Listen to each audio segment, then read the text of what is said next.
नमस्कार दोस्तों, स्वागत है आपका एथिकल हैकिंग इन हिंदी के 7th ट्यूटोरियल के 5th पार्ट में। दोस्तों, अब तक हमने रजिस्ट्री को पूरी तरीके से जाना, रजिस्ट्री की सेटिंग को समझा, रजिस्ट्री को किस तरीके से अप्लाई करते हैं जाना, डॉस मोड से अगर आपको रजिस्ट्री को अप्लाई करना है तो आप किस तरीके से करेंगे ये हमने देखा। हमने देखा कि रजिस्ट्री को इफेक्ट देने के लिए हमें बार बार रिस्टार्ट देना पड़ रहा था, तो टास्क किल कमांड देखी। टास्क किल कमांड से हमें कंप्यूटर को बार बार रिस्टार्ट भी नहीं करना पड़ रहा था, बगैर रिस्टार्ट किए हमारी इस रजिस्ट्री की सेटिंग्स काम कर रही थी। जिस वक्त विंडोज़ हैकिंग की सीरीज़ स्टार्ट हुई थी उस वक्त हमने देखा था कि एक सेटिंग और है जिसे हम GPA8 सेटिंग कहते हैं, जिसके थ्रू हम कंप्यूटर को कंट्रोल कर सकते हैं। तो GPA8 की ज़्यादा थ्योरी पर हमने इसलिए ध्यान नहीं दिया क्योंकि GPA8 में ऑलरेडी डिफाइन किया होता है पहले से कि किस तरीके से आप इसकी सेटिंग को अप्लाई कर सकते हैं। इसमें समझने जैसा ज़्यादा कुछ नहीं है, बहुत आसान है।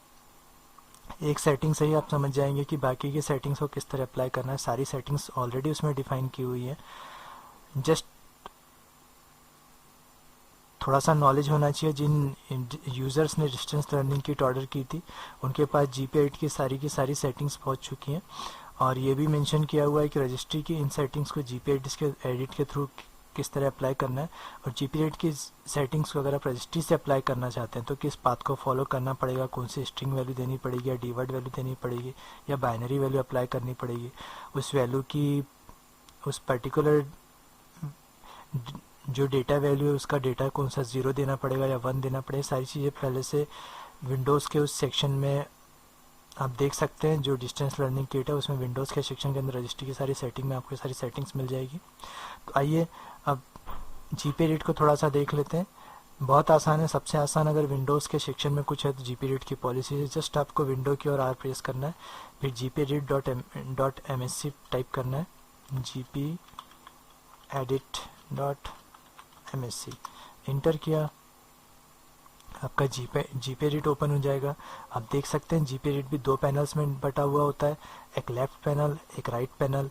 लेफ्ट पैनल पे आपको दिया हुआ था कि आपको लोकल कंप्यूटर्स के अंदर माई कंप्यूटर का कॉन्फ़िगरेशन करना है या यूज़र कॉन्फ़िगरेशन करना है। User configuration in the sense जो यूज़र अकाउंट्स हमने बनाए हैं, एडमिनिस्ट्रेटिव टेम्पलेट्स वगैरह, उनकी सेटिंग्स, विंडोज़ की सेटिंग्स, सॉफ्टवेयर सेटिंग्स वगैरह, जो करंट यूज़र है उसकी, और जो एडमिनिस्ट्रेटिव पर्टिकुलर कंप्यूटर्स हैं उनकी सेटिंग्स दी हुई होती हैं।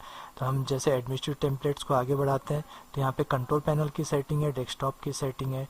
नेटवर्क के अंदर नेटवर्क के कंट्रोल पैनल में आप देख सकते हैं एडमिन प्रोग्राम को आप रखना चाहते हैं नहीं, डिस्प्ले सेटिंग्स में आप क्या रखना चाहते हैं क्या नहीं रखना चाहते हैं, hide the setting tab display the disable the display control panel. Admin program में आप क्या हटाना चाहते हैं और क्या आप रखना चाहते हैं, वो सारी settings. Personalisation setting, colour scheme change कर, आप अगर थीम चेंज करना आप प्रिवेंट करना चाहते हैं तो वो आप कर सकते हैं। विजुअल इफेक्ट आप चेंज कर सकते हैं। डेस्कटॉप के आइकॉन जो आप चाहते हैं कि चेंज ना हो, prevent the changing desktop background, आप उसको अप्लाई करके देख सकते हैं। तो डेस्कटॉप पर जो आप वॉलपेपर चेंज करते हैं वो वॉलपेपर चेंज नहीं होगा, इसे आप अनेबल कर दीजिए। अनेबल जैसे ही करेंगे तो ये जो सेटिंग है ये अप्लाई हो जाएगी।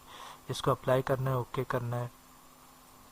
इसके बाद इस सेटिंग के बाद कंप्यूटर का जो आप देख सकते हैं मैंने नेक्स्ट डेस्कटॉप बैकग्राउंड दिया, फिर भी ये इसका बैकग्राउंड जो डेस्कटॉप बैकग्राउंड है वो चेंज नहीं हुआ। इसी तरह अगर आपको कंट्रोल पैनल की सेटिंग चेंज करनी है, जैसे आप कंट्रोल पैनल में आना चाहते हैं एडमिन प्रोग्राम, तो जैसे आपने कर दिया कंट्रोल पैनल, पर्सनलाइज प्रिंटर,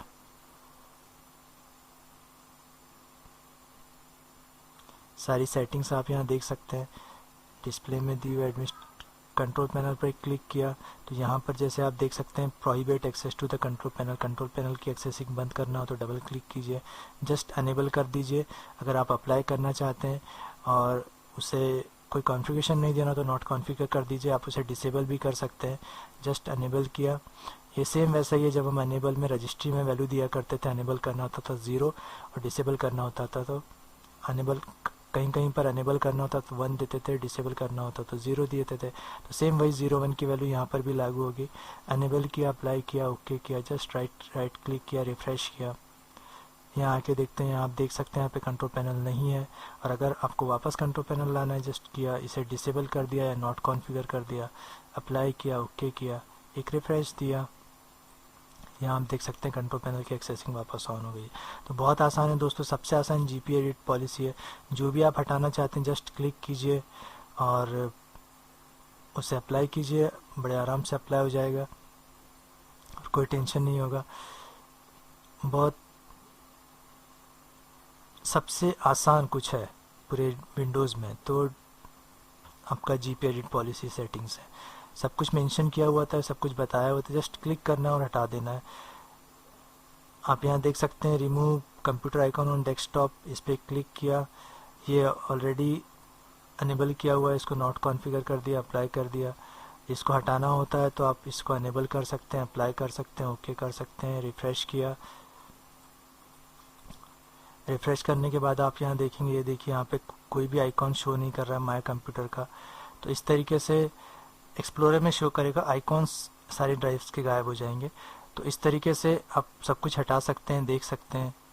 बहुत इजी एक्सेसिंग होती है जीपी एडिट पॉलिसी की। दोस्तों जीपी एडिट के लिए बस इतना ही। नेक्स्ट ट्यूटोरियल में और आगे सीखेंगे और जानेंगे।